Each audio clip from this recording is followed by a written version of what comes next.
For years, smartphones have dominated content creation. Pull out your phone, hit record, and you are ready. But that convenience may finally be facing real competition. Compact cameras are evolving fast, and they are no longer just niche gadgets for travelers. They are becoming serious creator tools.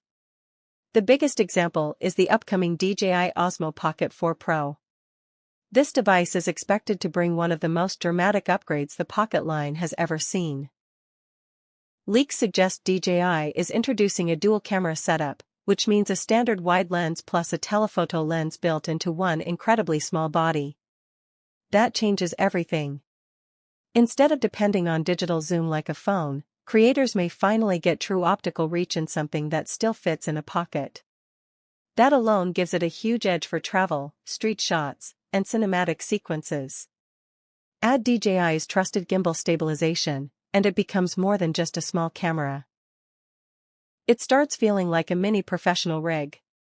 Smooth footage while walking, running, or filming handheld has always been DJI's strength, and the Pocket 4 Pro looks ready to push that even further.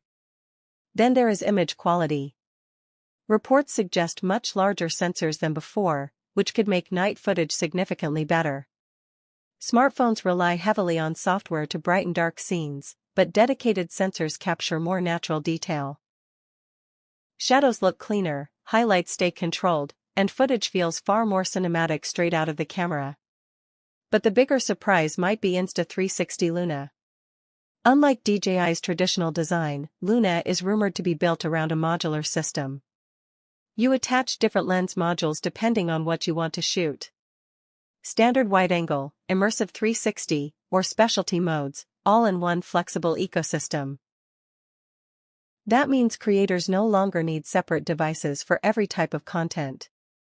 One compact body can potentially replace your action camera, your vlogging setup, and even your 360 rig. That flexibility makes it one of the most exciting launches in years. What really makes Luna dangerous is its software. Insta360 has already built a reputation for smart editing tools, and Luna is expected to take that even further. AI tracking, auto-framing, instant edits. Features that remove hours of manual work. That matters because smartphones are popular largely because they make everything simple. If Luna keeps that convenience while delivering better footage, it becomes a real alternative. So, are smartphones becoming useless? Not exactly. Phones are still unbeatable for convenience because everyone already carries one. But for creators who care about quality, stabilization, lens flexibility, and true camera performance, compact cameras are becoming impossible to ignore. The real shift is not replacing phones for everyone. It is giving creators a reason to carry something extra again. And with devices like DJI Osmo Pocket 4 Pro and Insta360 Luna arriving, that reason is becoming very convincing.